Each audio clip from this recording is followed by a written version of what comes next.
Hi, we're back. And how do you get smiles around negative people?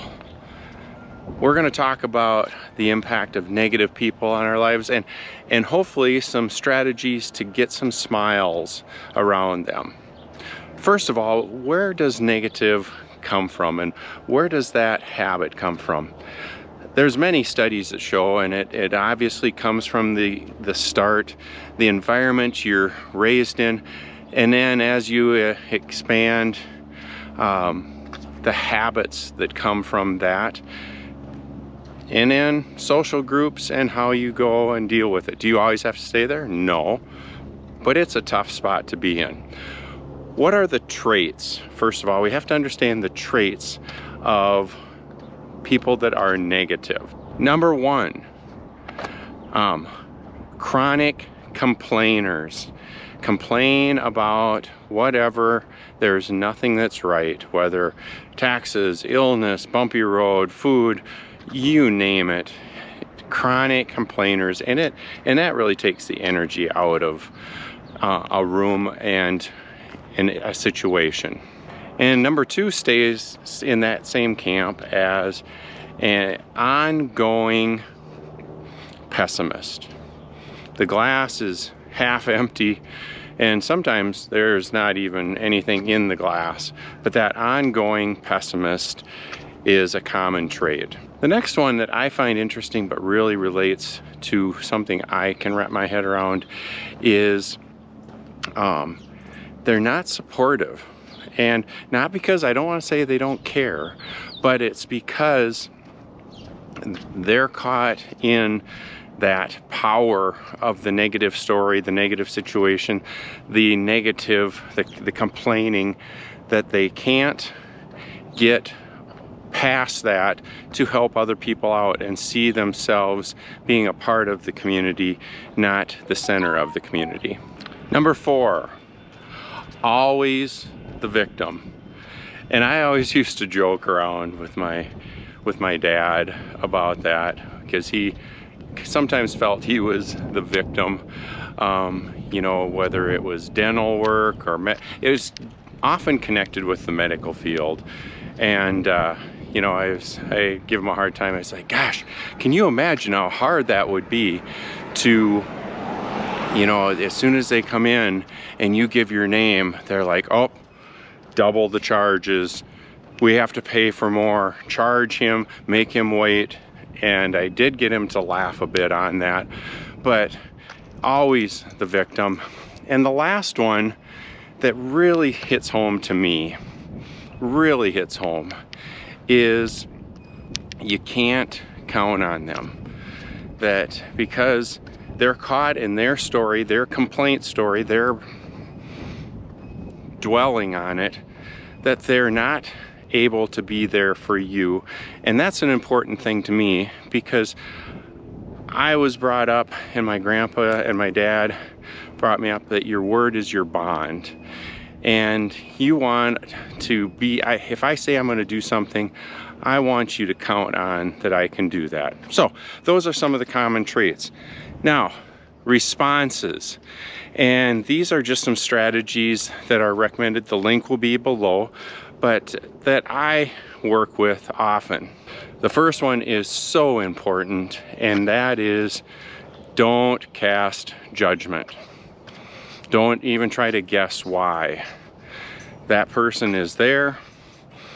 They are casting judgment and is just digging into their same world, and it's definitely not going to bring any smiles. Number two comes from the book Protect Your Peace, Trent Sheldon. I refer to it a lot, and I'm reading it right now. That will be in the description below. But it is set your boundaries. Be honest, and be not in a confrontational way, but set your boundaries. I'm not going to go down that road. I'm not going to be here and complain the whole time.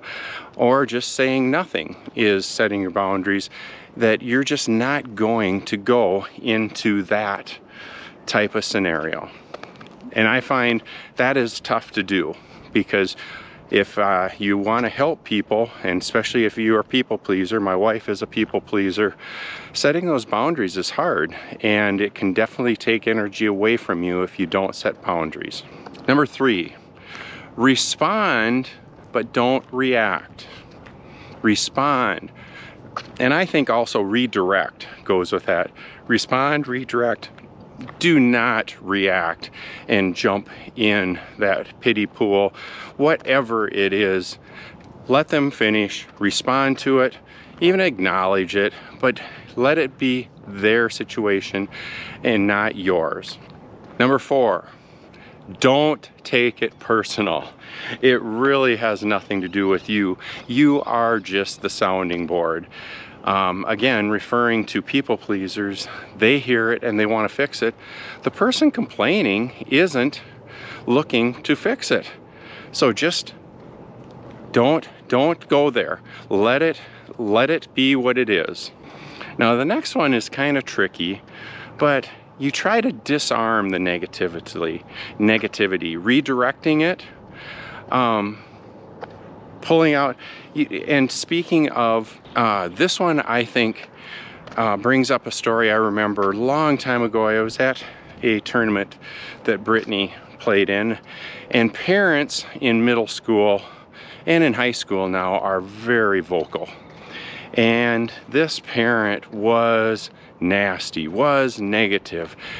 If the official had called everything that would have gone that parent's way or that parent's child's way, the parent would have probably complained because the official was just giving in. And this parent really walked over, had a conversation with the other dad, and I admire this, and I'm not always brave enough to do this, but totally redirected it, tried to minimize it and spin it to see the positive. So definitely disarming the negativity and redirecting. And I guess that goes with the next one, number 5. Number 6 goes right with that, and it's just try to be a positive force. Not sugarcoating it, not pie in the sky, but just being a positive force. And the last one, number 7, accept them as they are. You know, that's where they're at. One session with you or one time with you, one comment isn't going to make or break the bond or break it. So just accept it where it is. Now, those are some of the responses, and they can work to help you get your smile train back on. And you know, the smiles that I saw, and I made a comment in a previous episodes about people my age, men especially, being grumpy. And I was at Safeway, and Dan behind the counter, I would guess about my age, and he just had a big smile, and he goes, "Today is my 7-year anniversary, exactly here." And someone asked him, "Well, what do you suppose you're going to get from that?" And he goes, "I don't know. There's probably a car waiting out in the front yard or in the front parking lot. It's probably the car I drove here, but I'm just having a blast." And I talked to him and I mentioned that to him. They said, "Why is it sometimes people our age get so grumpy?" And he goes, "I know, I see it." He said, "It's real." And his exact quote, "Don't they realize you're knocking on heaven's door? You got to pick it up right now."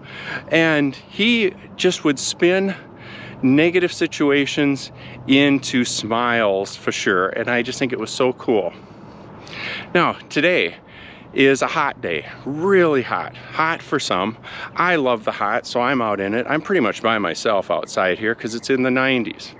Bob Erdman from Gusty Basketball Camp, we had camp in the summer, and sometimes in Minnesota it's hot and humid, and the basketball facility was not air conditioned, and kids would complain, and he always said, you know, just redirect it and think about situations like, you know, yes, it's hot, But we could be playing out in the sun, we're in the shade, and oh, you know, yes, it's hot, but we get to do what we love to do. We get to play basketball. And just taking that reality of not changing, yeah, it's hot, but we get to do what we're doing. It's hot here, but I get to go for a walk. There's not a cloud in the sky. I have palm trees in the background. It puts a smile on my face. It's hard. It's very hard being with negative people when they are all immersed in it. So I hope this helps you to get some strategies to keep your smile. Don't let the negatives take your energy. At least maintain your energy and redirect it if needed. And who knows, maybe you can kind of trick them into a smile and start a new trend. I would love to hear in the comments below how how do you get smiles from negative people, or get smiles on your face when you're around negative people, because we've all been there. So thank you so much for coming for this walk. It's a beautiful day. We're all lucky to be here. And until next time, keep smiling.